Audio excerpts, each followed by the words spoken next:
पूरा मामला प्रदेश सरकार के इशारे पे किया गया।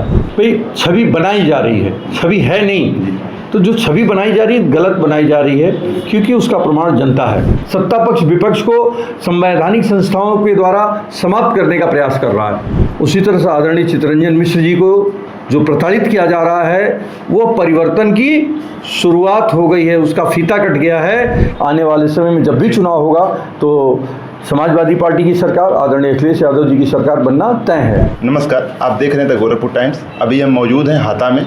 हमारे साथ मौजूद हैं पंडित हरिशंकर तिवारी जी के पुत्र, चुल्लूपार से पूर्व विधायक पंडित विनय शंकर तिवारी जी। ईडी की कार्रवाई के बाद, जमानत के बाद लौटे हैं। हम जानेंगे उस पूरी कार्रवाई को आप कैसे देखते हैं। सर, इस पूरी कार्रवाई को जो ईडी ने आपके खिलाफ किया है, इसको आप कैसे देखते हैं? राजनीतिक रूप से क्या क्या छवि बनी है सर आपकी? देखो, पूरा मामला प्रदेश सरकार के इशारे पे किया गया, और इस बात जो न्यायालय ने हमको जमानत दी, तो ये उस फैसले से और स्पष्ट हो गया कि कहीं न कहीं इसमें राजनीतिक मंशा बनी हुई थी। उस राजनीतिक मंशे को माननीय उच्च न्यायालय ने समाप्त कर दिया और हमको न्याय दिया। हम उसके लिए उच्च न्यायालय के आभारी हैं, उनको धन्यवाद देते हैं। सर, जमानत के बाद जिस तरह से लोगों का मिलने का तांता लगा हुआ है आपसे, इसको आप राजनीति कैसे देखते हैं? इसको सकारात्मक दृष्टि से कैसे देखते हैं कि आपकी राजनीतिक जीवन में इसका क्या असर पड़ा है सर? नहीं, ये ऐसा नहीं कोई एक दिन की चीज़ है, पहले भी थी, कल भी थी और आज भी है और कल भी शायद रहेगी, क्योंकि संबंध एक दिन में कोई नहीं बनते हैं। जो लोग हमसे मिल रहे हैं वो हमारे पुराने लोग हैं, हम उनके दुख दर्द में शामिल हुए हैं, वो हमारे दुख दर्द में शामिल हुए हैं। तो ये कोई नया विषय नहीं है। हाँ, मीडिया के लिए हो सकता है नया हो, क्योंकि मैं मीडिया को एंगल तलाशना है कि क्या कहना है क्या नहीं कहना है। तो हर लोग अपने सहयोगी के साथ, अपने लोगों के साथ जुड़ते हैं। तो हमारे लोग हमारे साथ पहले भी जुड़े थे, आज भी जुड़े थे, ये कोई नई चीज़ नहीं है। जिस प्रकार छवि बनाई जा रही है, जिस पर जनता के बीच एक छवि बनाई जा रही है इस पूरे घटनाक्रम के बाद, और फिर आपके साथ जन सैलाब साथ आना, इसको कैसे दें? भाई, प्रश्न और उत्तर दोनों आपके ही प्रश्न में छुपा है। भाई, छवि बनाई जा रही है, छवि है नहीं, तो जो छवि बनाई जा रही है गलत बनाई जा रही है, क्योंकि उसका प्रमाण जनता है। क्योंकि जनता से बड़ा कोई प्रमाण नहीं होता है। तो आज जनमानस ने जो लोग बनाने की कोशिश कर रहे थे, उनकी जो कृत्य थे उसको नकारा और उनको इस बात का संदेश किया कि आप जो कह रहे हो वो गलत है, ऐसी बात नहीं है। तो जनता ने हमको स्वीकार किया और जो छवि बनाने वालों को नकारने का काम किया। ईडी की हिरासत में रहने के बाद आपको किन समस्याओं का सामना करना पड़ा? अब 1.5 महीने का सफ़र आपका जेल का रहा, इसमें किस समस्याओं को देखना पड़ा? किसी भी तरह की कोई समस्या, ये तो राजनीतिक जीवन है, तो इसमें सब चीज़ होते रहते हैं। राजनीतिक जीवन का एक अंग है, जिसमें कोई समस्या नहीं हुई। हम ऐसा नहीं मानते कोई समस्या है।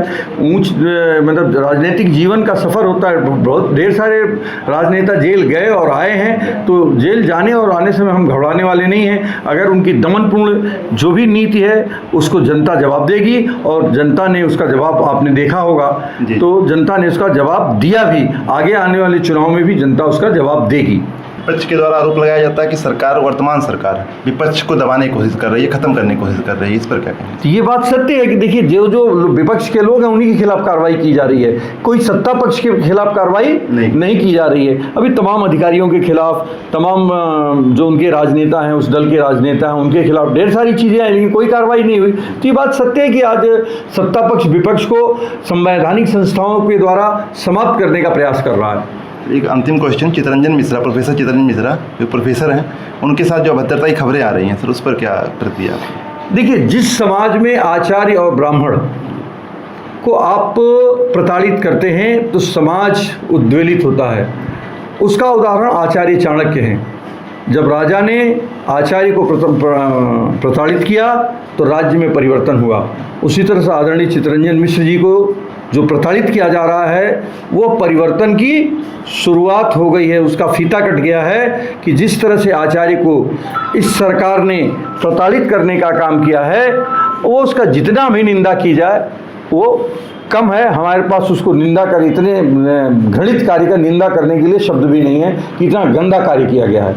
समर्थकों के द्वारा सर ये भी आरोप लगाया जाता है कि वर्तमान सरकार गद्दार ब्राह्मण नेताओं को भी दबाने की कोशिश कर रही है। तो ये तो दिख रहा है, स्पष्ट दिख रहा है। आप देखो ना कि जितने भी ब्राह्मण लोग हैं जो राजनीति में हैं, उनको ये सरकार पीड़ित कर रही है।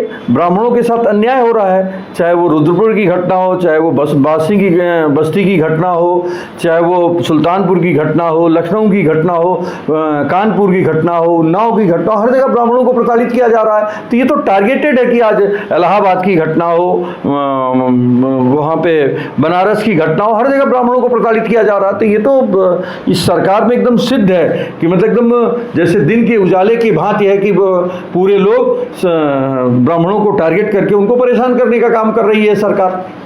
सर, आने वाला समय 2026 में पंचायत चुनाव और 2027 में फिर विधानसभा चुनाव यूपी का है। इसमें सर आप सबकी तैयारी क्या है, आगे क्या तैयारी कर चल रही है? हमने तो पहले ही आपसे कह दिया भाई कि 2027 में आदरणीय अखिलेश यादव जी को प्रदेश की जनता मुख्यमंत्री बनाने जा रही है। और पंचायत चुनाव में तो आप देखते हैं, पंचायत चुनाव तो ऐसे ही समाजवादी पार्टी सब चुनाव जीतती है। और जहाँ तक रही बात 27 की, तो आज जनता उद्वेलित है, परेशान है, क्योंकि जनता को हक नहीं मिल रहा है, लोगों को नौकरियां नहीं मिल रही हैं, कानून व्यवस्था की बुरी हालत है। तो हर आदमी परेशान है और परिवर्तन चाहता है। उत्तर प्रदेश में परिवर्तन असंभावी हो गया है। आने वाले समय में जब भी चुनाव होगा तो समाजवादी पार्टी की सरकार, आदरणीय अखिलेश यादव जी की सरकार बनना तय है। सर, गठबंधन के साथ होगा कि समाज पार्टी अकेले लड़ेगी चुनाव? ये समय पे बताया जा सकता है, ये इसके कहने के लिए थोड़ा ये जल्दी है, अभी थोड़ा समय जल्दी। बहुत बहुत धन्यवाद हमारे साथ बात करने के लिए। मौजूद थे चुल्लू पार के पूर्व विधायक पंडित विनय शंकर तिवारी जी। धन्यवाद। नमस्कार।